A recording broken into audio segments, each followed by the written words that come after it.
등교 중이던 8살 여아를 화장실로 끌고 가 고문 및 성폭행을 한 혐의로 수감되었던 조두순이 2020년 12월 13일 만기 출소를 앞두고 있어 국민들의 공분을 사고 있습니다. 대체 조두순이 어떤 죄를 저질렀길래 형량을 마쳤음에도 왜 논란이 일고 있는지 함께 알아보겠습니다.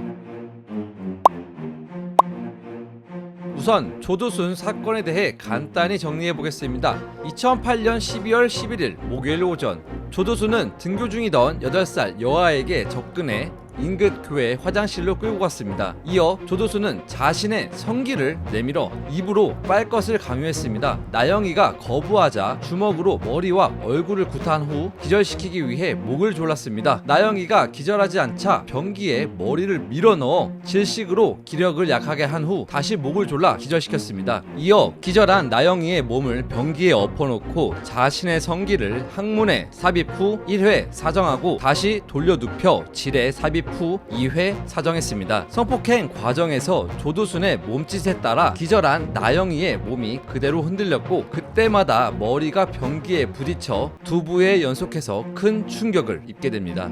성폭행 이후 항문과 생식기가 대부분이 찢겨 대장을 제거하며 인공항문을 사용해야 했고 자궁과 난소가 눌러붙는 피해를 입었습니다. 이후 정상 배변 활동을 위해 소장과 항문을 잇는 수술을 받았고 자연 생식기능 회복을 위해 자궁 난소 분리수술을 받았습니다. 조두순 사건은 오전 8시 30분부터 오전 9시까지 불과 30분 만에 이루어졌습니다. 그리고 이 30분은 겨우 8살이었던 나영이에게 평생 잊지 못할 지옥 같은 시간으로 각인되었습니다. 너무나 잔혹했던 조두순 사건, 아직 그 전말은 끝나지 않았습니다. 체포 당시 조두순은 강간, 상해치사 등으로 이미 전과 17범이었으며 나영이 성폭행 이전에도 19세 여성을 성폭행한 이력이 있었습니다. 검찰은 범죄의 잔혹성과 전과를 고려해 무기징역형을 구형했으나 조두순은 범행 당시 만취 상태였음을 주장하며 형량이 과하다며 항소했습니다. 또 상백장 분량의 자필 탄원서를 제출하여 자신의 죄를 부인했습니다. 당시 재판부는 이를 인정했고 관련 법규에 따라 12년형을 선고받았습니다. 당시 판결문에 적힌 감형 이유는 심신미약 감경이라는 6글자뿐이었습니다. 사건 이후 벌써 12년이 흘러 조두순의 만기 출소일이 다가왔습니다. 출소일은 2020년 12월 13일 일요일. 이제 곧 조두순은 자유의 몸이 되어 사회 속을 활보할 수 있게 됩니다. 현재는 성범죄 관련 법이 강화되었지만 현행법상 재심은 불가능합니다. 이에 누리꾼들은 국민청원을 통해 처벌 수준이 국민 눈높이에 맞지 않다며 조두순 출소 반대 운동을 펼치고 있습니다. 또한 조두순 사건 당시의 판결 내용 중 심신미약으로 인한 감형을 비판하며 심신미약 관련 처벌을 강화하자는 목소리도 적지 않게 나오고 있습니다. 8살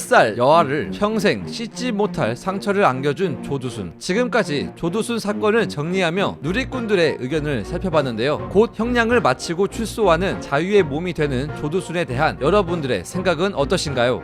의견을 댓글로 남겨주시기 바랍니다. 시청해주셔서 감사합니다. 이슈를 바로잡다 이슈바다였습니다.